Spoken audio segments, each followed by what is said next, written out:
They said humanity was chaos wrapped in flesh, a storm that thought itself wise. To the galaxies we were noise, nothing more, fire and hunger, laughter and sorrow, all tangled in contradictions. Our leaders contradicted themselves, our scientists argued until the stars burned out, our poets screamed of love and destruction in the same breath.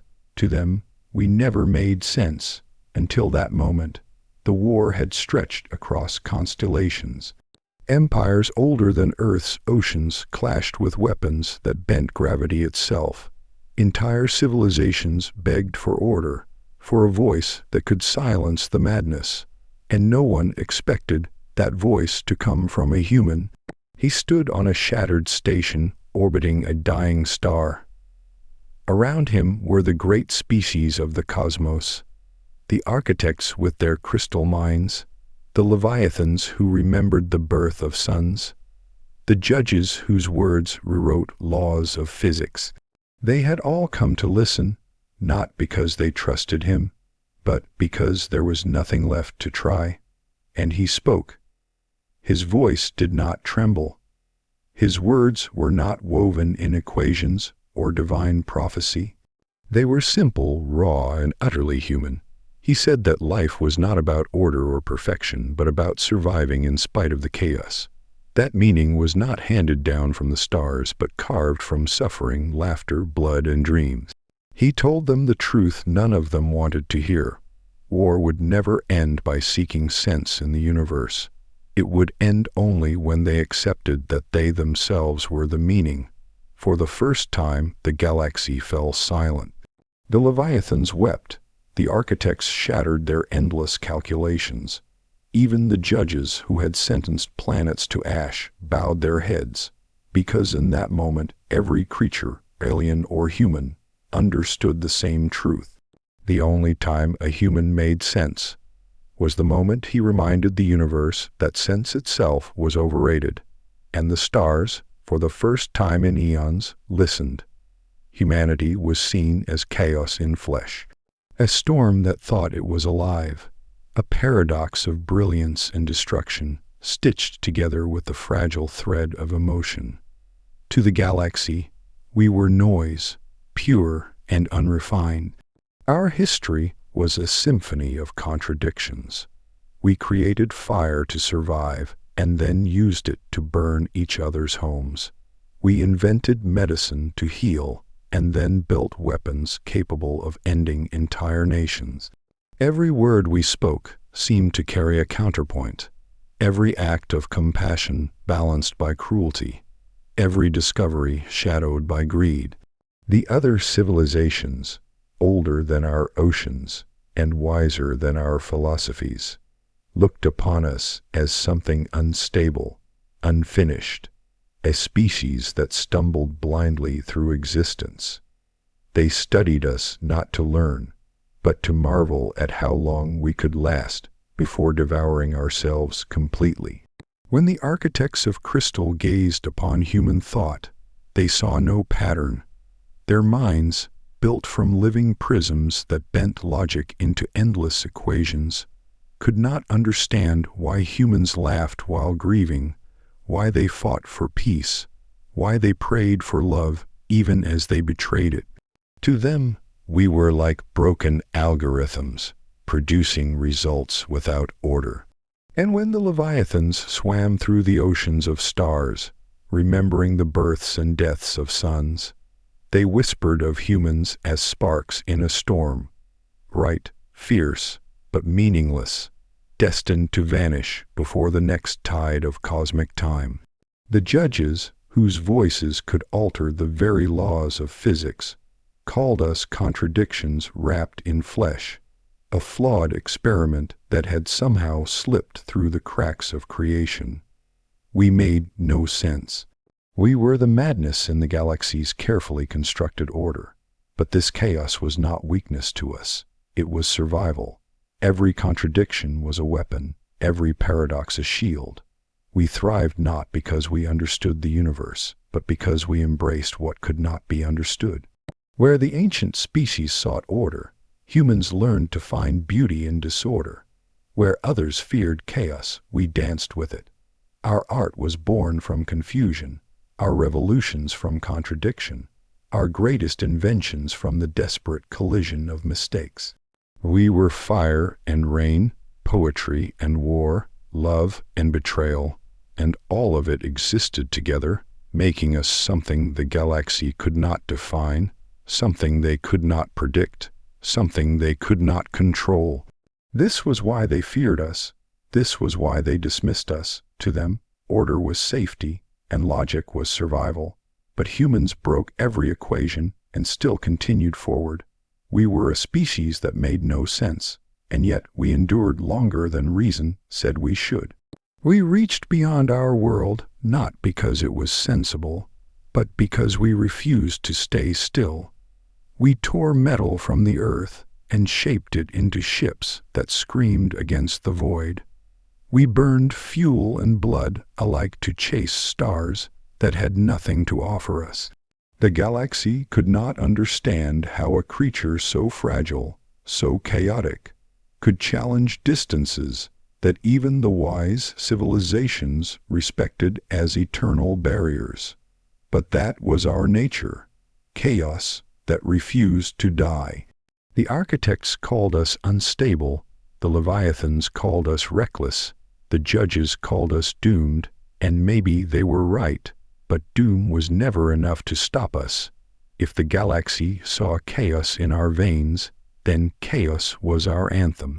If they thought we were contradictions, then contradiction became our power. Because in a universe that sought perfect order, only chaos could change the course of fate. Humanity did not need to make sense. It needed to survive. And somehow, in surviving, it carved a path that no equation could predict. To every alien race, we remained noise, shrill, strange, uncontainable. They avoided our stories, ridiculed our wars, and dismissed our philosophies as children's riddles. Yet in secret, some of them listened. They watched the way we mourned and then laughed again, the way we destroyed and then rebuilt stronger, the way we screamed in pain but still dreamed of tomorrow. In those moments, even the oldest civilizations felt something they could not name. They felt the madness of humanity, and though they would not admit it, they envied it. Because humans in their chaos carried a spark the galaxy had long forgotten, the courage to make no sense and still believe that meaning would follow. We were chaos in flesh, yes, but chaos that burned, chaos that inspired, chaos that refused to be silent. The galaxy may have dismissed us, but deep down they knew the truth. We were not the storm. We were the fire inside it, and that is why the universe could never look away. For eons, no alien empire believed humans could ever make sense. We were an anomaly to them, a glitch in the grand design of civilizations that had spanned billions of years. They charted the rise and fall of stars, mapped the rhythms of galaxies, and wove their existence into the mathematics of eternity. In their eyes, everything had a place, everything had a purpose, and every species moved like a note in a cosmic symphony, except us. Humanity was the dissonant chord, the one sound that rang wrong, the one ripple in an ocean of order that refused to settle. To the Leviathans, who had watched the first suns ignite and the last of ancient worlds drown in black holes, we were too young, too impatient. They lived on scales beyond comprehension, their lifespans stretching across eras where mountains rose and crumbled before they even aged a day. To them, humanity's frantic rushing, from fire to industry, from earth to the stars, was laughable. We were creatures who lived and died in breaths, and in that desperate brevity, we threw ourselves against infinity. Why? It made no sense. The Leviathans said we were insects screaming into hurricanes. They never believed a species so short-lived could matter. To the architects, whose minds were built of living crystal and endless calculation. We were a virus in logic. They designed their societies like equations, each generation a continuation of perfect patterns, flawless in design, eternal in execution. But humans never followed the equation. We invented art in the middle of war, turned grief into songs, and discovered truths by accident. We stumbled into greatness while falling into disaster. To the architects, this was not intelligence. It was chaos wearing the mask of progress. They believed we were incapable of true wisdom because our steps were not calculated, but improvised. They thought sense was structure. We showed them something else. The judges were older still. They did not just speak laws. Their words were law. A single command from them could rewrite the gravity of a planet, could silence the orbits of moons. They believed in absolutes, in the iron of cause and effect. In their courts, there was no room for contradiction. And when they looked at humanity, contradiction was all they saw. We preached peace, but waged endless war.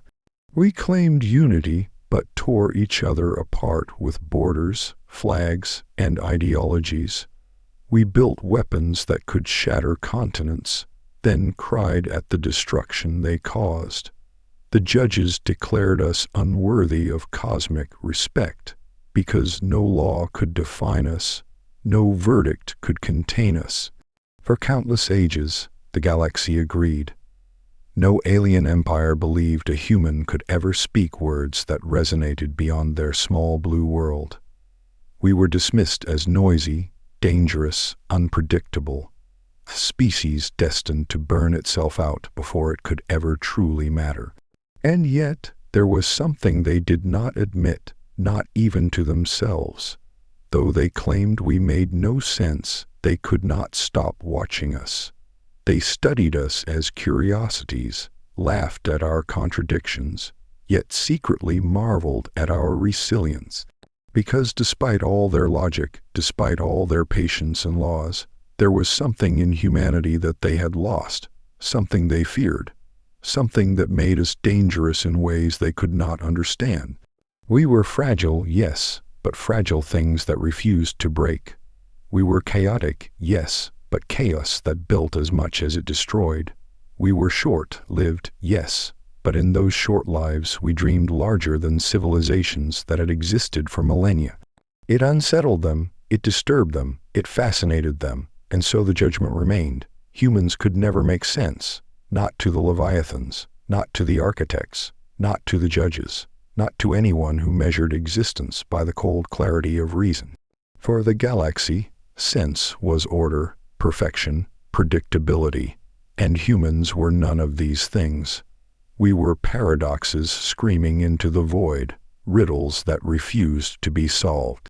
For eons, they were certain that no human would ever say anything that mattered, that no words from our kind would ever silence the galaxy's eternal counsels.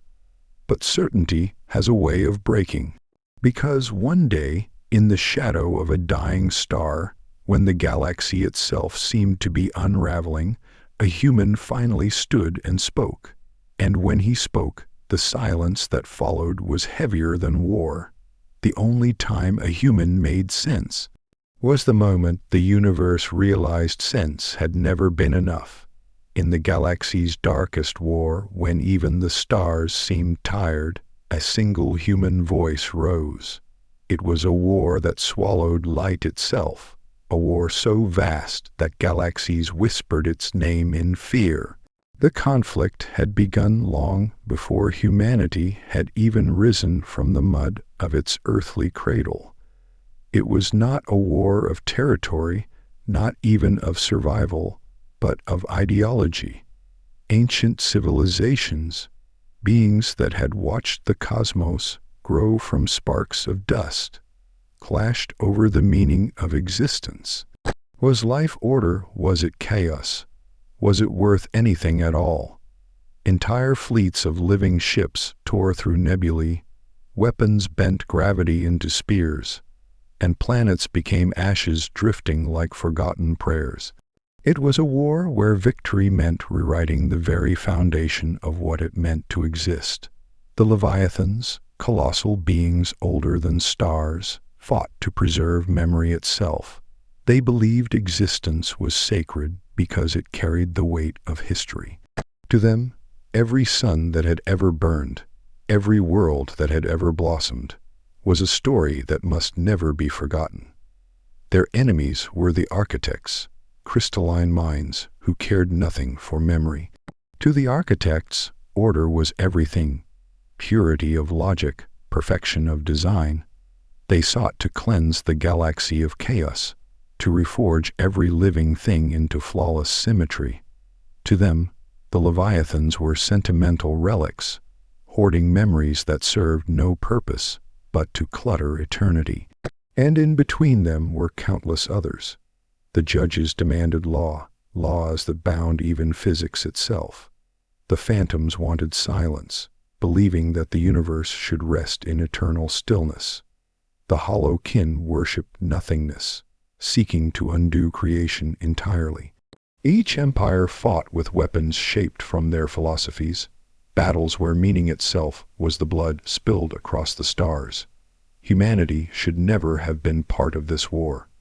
We were newcomers, fragile, insignificant compared to beings who shaped galaxies with thought. But war has a way of consuming everything, and soon Earth's children found themselves caught in the crossfire.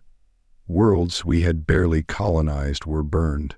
Fleets we had only just learned to build were torn apart like paper against storms of light. Humanity, with its contradictions and chaos, was a curiosity to the great powers, but not a threat, and so we were overlooked, until one human refused to be silent. It was on a shattered station, orbiting a dying star. The station itself was broken, pieces of metal and glass hanging like frozen tears in the void. It had once been a council ground, neutral space where empires gathered to negotiate. Now it was a grave, its walls scorched, its halls echoing with silence where voices of countless species once argued. And yet they gathered there again, not out of hope, but out of desperation. The Leviathans brought their sorrow. The architects brought their calculations. The judges brought their unyielding verdicts. And for the first time, even the hollow kin came, their presence a shadow that made the light itself dim. They gathered because the war had reached a point beyond reason. Every weapon had been unleashed. Every philosophy had spilled its blood. The stars themselves were breaking. The universe was tired, and in that exhaustion, there was only one last chance, one last attempt to find a truth that could end the conflict. They came not because they believed, but because they had nothing left. And in the middle of this council, standing small, fragile, utterly out of place, was a human, a creature they had long dismissed as senseless. A being of contradictions, too reckless to be wise, too short-lived to matter. No one expected his voice to carry any weight. No one expected his words to mean anything at all. He was there almost as a mockery, a reminder of the chaos they had all ignored. But when he rose to speak, something shifted. It wasn't his body. They towered over him, some the size of mountains, others glowing with energy brighter than suns. It wasn't his power. He had none. He was mortal, fleeting, fragile. But his voice carried something the galaxy had forgotten. It carried fire. It carried grief. It carried contradiction made flesh. He did not speak in equations like the architects, nor in eternal memory like the Leviathans, nor in laws carved into physics like the judges. He spoke like a human, raw, imperfect, burning with the urgency of a life that knew its end was never far away. And for the first time in the entire war, the galaxy listened, not to the Leviathans, not to the architects, not to the judges, to him, to the human whose species had never made sense. Because in that moment, sense was no longer enough. The only time a human made sense was when the universe had forgotten how. He stood before civilizations older than suns, not as a conqueror, but as a messenger. That was the impossible image burned into the memory of the galaxy. One small human, standing in the ruin of a shattered station, surrounded by beings who had ruled existence long before his kind had even learned to walk upright. To look upon that moment was to see the definition of futility. His lungs filled with borrowed air from a machine that could fail at any instant. His body was fragile, a heartbeat away from collapse. His flesh unable to endure the radiation storms or the gravity shifts that his audience considered ordinary. He was not powerful, not eternal, not infinite. He was a spark in a storm, a breath in eternity, and still he stood. The leviathans loomed above him, their vast forms curling like oceans given shape, each one carrying memories of suns that had burned out long before the humans' ancestors had even crawled from the sea. They watched him with eyes that contained galaxies, their sorrow heavy as gravity itself. The architects shimmered like towers of living crystal, their voices splitting into fractal harmonies, equations woven into every word. They calculated the human's failure before he spoke, already predicting his words would collapse under the weight of their logic. The judges remained still and terrible, their shadows stretching longer than light itself, their silence heavier than law. Each one carried the authority to reshape reality with a single decree, yet they allowed him to stand, not out of respect but curiosity. To them, he was not a leader, not a warrior, not even an equal. He was an anomaly, and yet anomalies have a way of bending destiny. He did not come armed, he did not come crowned. He carried no weapon forged of human steel, no banner of his world, no army behind him. All he carried was his voice, and a truth that none of them wanted to face. He was not there to conquer. He was there to remind them of something they had forgotten. The station trembled as fragments of its broken walls drifted through the void. A star outside flickered its last breaths, its light falling across the assembly like the closing curtain of a dying play. The air carried silence sharp enough to cut, a silence born not of peace, but of exhaustion. Billions had died in the war, stars had been drained of their light to power weapons, worlds had been reduced to dust. The galaxy itself was cracking under the weight of its endless hunger for meaning. And still, the great empires argued, still they fought. Still they clung to the belief that their truth was the only truth worth surviving. The human stood in the center of it all, not above, not equal, but central, as though the storm of civilizations had circled around him without knowing why. Perhaps it was mockery, perhaps it was desperation, perhaps it was fate, but there he was, a creature they dismissed as senseless, standing before them with nothing but a message. And he spoke. His words did not soar with the precision of the architects. They did not carry the weight of eternity like the leviathans. They did not burn with judgment like the decrees of the judges. His words were flawed, jagged, bleeding with the imperfection of mortality. But they were alive, they were human. He did not attempt to sound infinite because he knew he was not. He did not pretend to be flawless because humanity had never been. He spoke of chaos, of pain, of joy, of grief. He spoke of war not as a philosophy, but as a wound carved into the heart.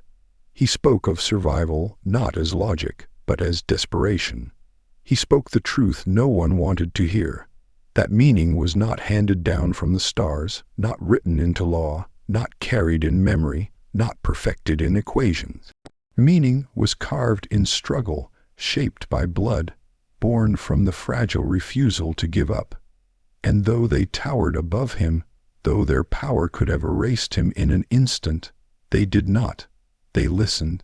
For reasons they did not understand, they listened. His voice carried into the silence, filling the void between civilizations that had killed each other for eons. And it was the first sound that did not demand war. He was not a conqueror. He was not a king. He was not infinite. He was simply human. And yet, in that moment, that was enough. The only time a human made sense was when he stood before eternity with nothing but truth. His words cut deeper than weapons. Life is not about order. It's about surviving chaos. That single line struck the assembly like a blade of fire across the void, slicing through the illusions that had fueled their endless war. The galaxy had always believed survival came from structure, from control, from binding the universe to rules it could never escape. The architects believed survival was perfection, that only flawless design could last against the test of eternity. The Leviathans believed it was memory, that holding on to every moment was the only way to never truly die. The judges declared survival was obedience, submission to the unbreakable law of existence. But the human, fragile, fleeting, standing in the ruins of a station built by greater hands, tore all of that down with a single truth. Survival had nothing to do with order. Survival was chaos. The architects hissed in protest, their crystalline voices fracturing the silence. To them, chaos was weakness, imperfection, instability. It was the enemy of reason, the destroyer of civilizations. Their entire species had built eternity out of predictability, weaving equations so perfect they believed no future could collapse. Yet the human dared to say that survival did not belong to the flawless, but to the flawed. That it was not the calculated who endured, but the desperate. That the ones who lived were not those who perfected life, but those who refused to surrender it. The Leviathans groaned like tides crashing against shorelines, their vast forms shuddering under the weight of the words. They had carried memory for billions of years, their survival rooted in recollection, in honoring the stories of what was lost. Yet the human told them that survival was not about looking backward, not about clinging to memory until it drowned you, but about pushing forward into the storm, even when it made no sense. They had sung of suns that died and worlds that froze, yet still believed the past defined worth. But here was a creature younger than their first dreams, telling them that survival was not history, it was defiance. The judges trembled in their silence, for their law had always been clear. Survival belonged to the obedient, those who followed the rules that governed existence. Obey gravity, and you would not fall. Obey hunger, and you would not starve. Obey order, and you would not perish. But the humans' words spat in the face of their decrees. For humans had survived not by obeying, but by breaking. They broke the rules of their own kind. They broke the chains of their own fears. They broke the limits of their small blue world, leaping into the void where no law had prepared them to live. Humanity was survival through rebellion, not obedience. And the judges, for the first time, found themselves shaken. The station creaked as if it, too, was listening, the dying star outside flickering in sympathy with the fire in the human's voice. He spoke not as one above them, but as one standing against them, his defiance echoing through the council like thunder. He told them that survival was not clean, not pure, not perfect. It was ugly. It was desperate. It was madness and contradiction. Survival was blood on the ground, tears in the dust, and laughter in the ruins.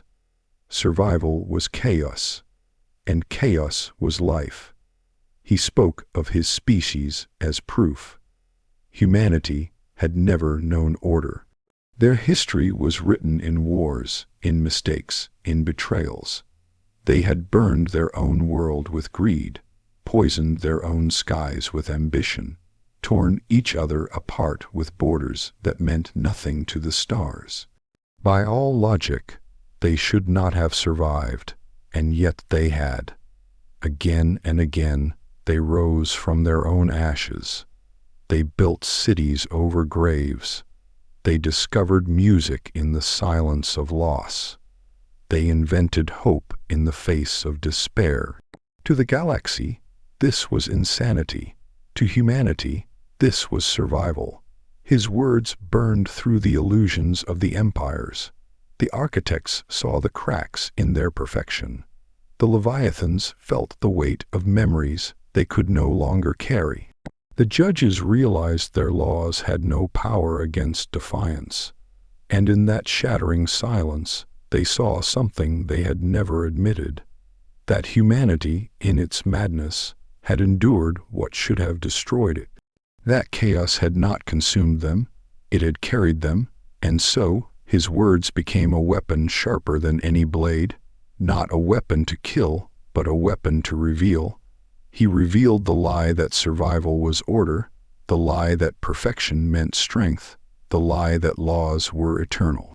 He stripped away their masks, leaving them naked in the truth that they, for all their wisdom and power, had been running from chaos, while humanity had learned to live inside it. The human raised no fist.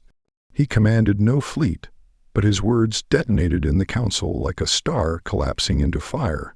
Life is not about order. It is about surviving chaos. The line rang out across the void, searing itself into memory, into law, into the equations that had defined existence for eons.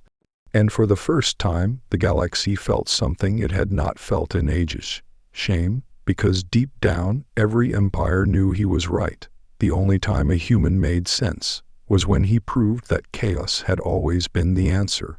He shattered the illusion that meaning lies hidden in the stars.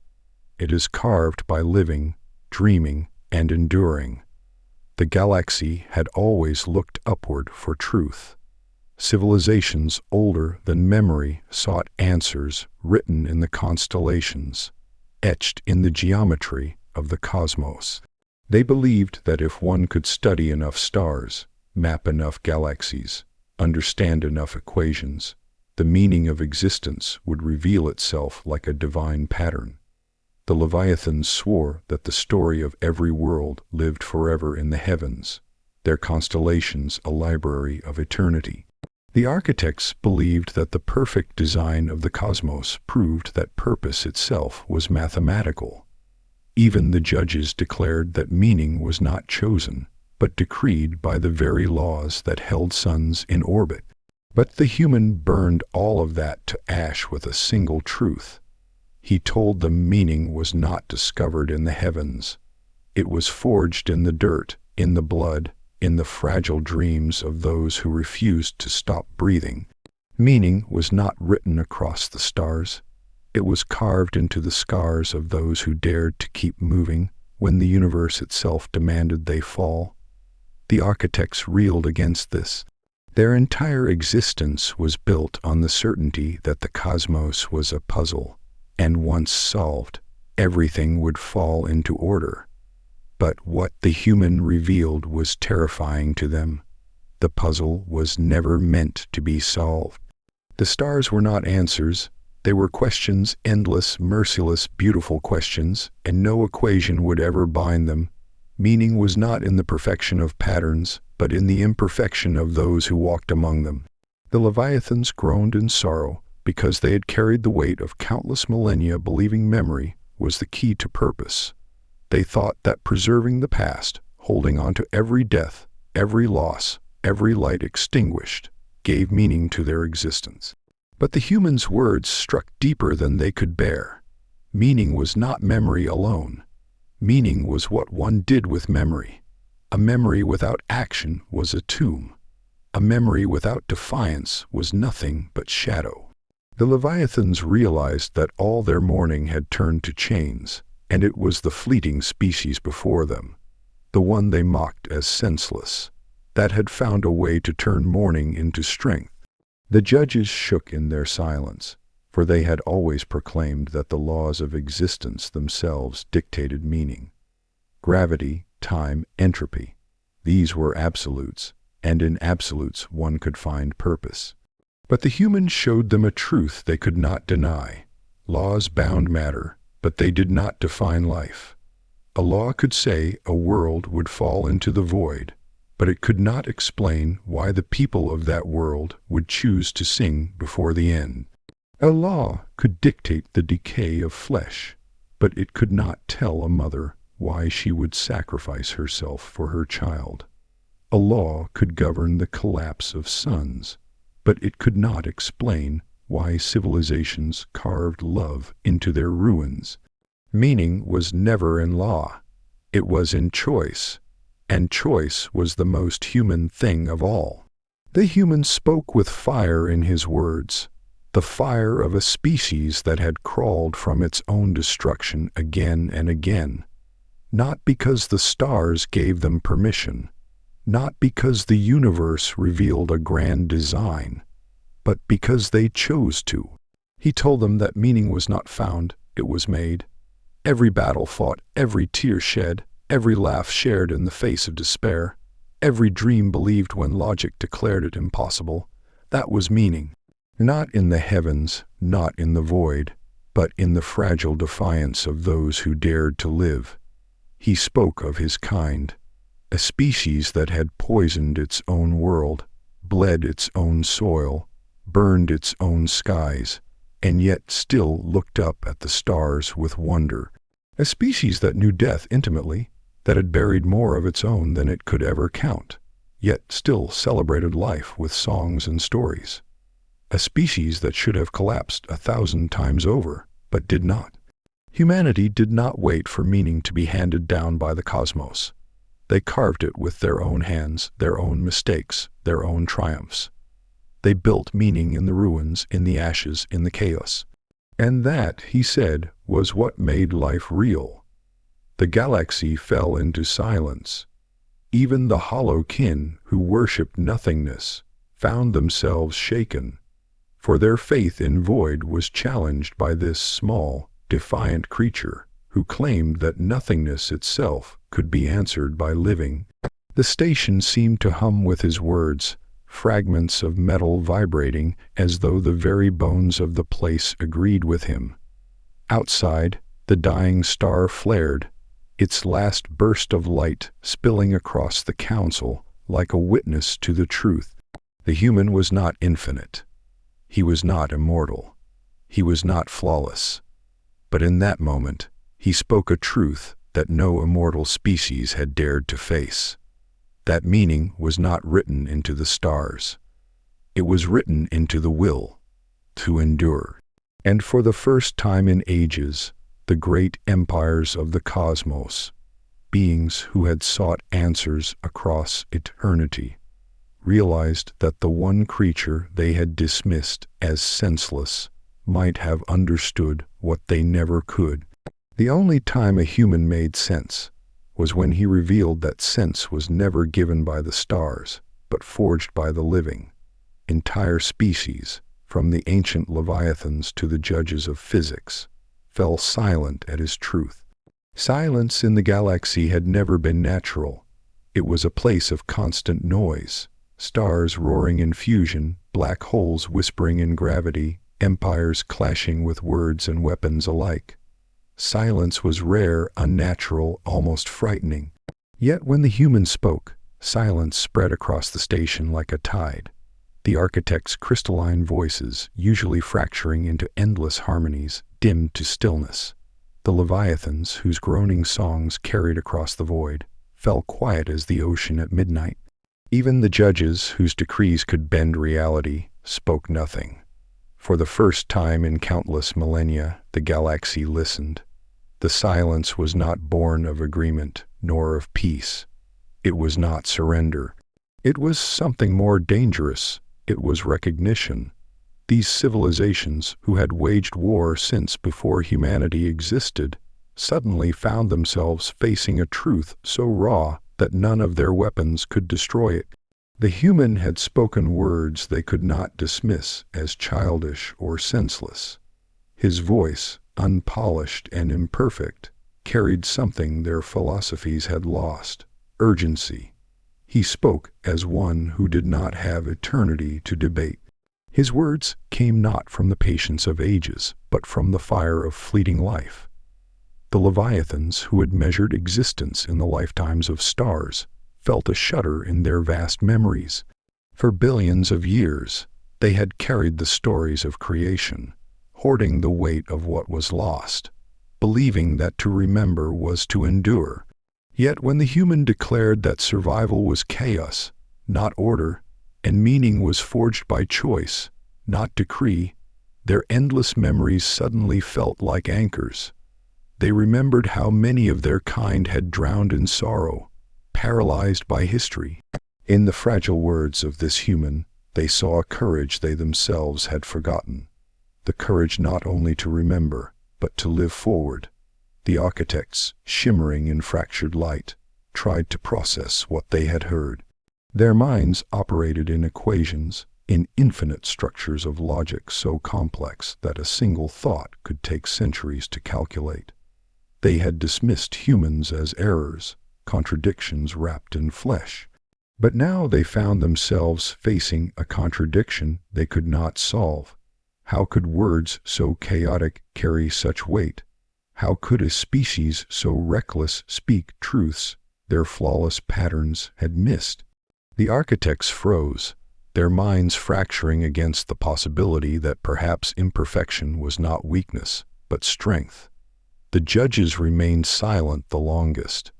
They were law incarnate, their every breath a verdict, their every word a decree that could shatter or preserve reality.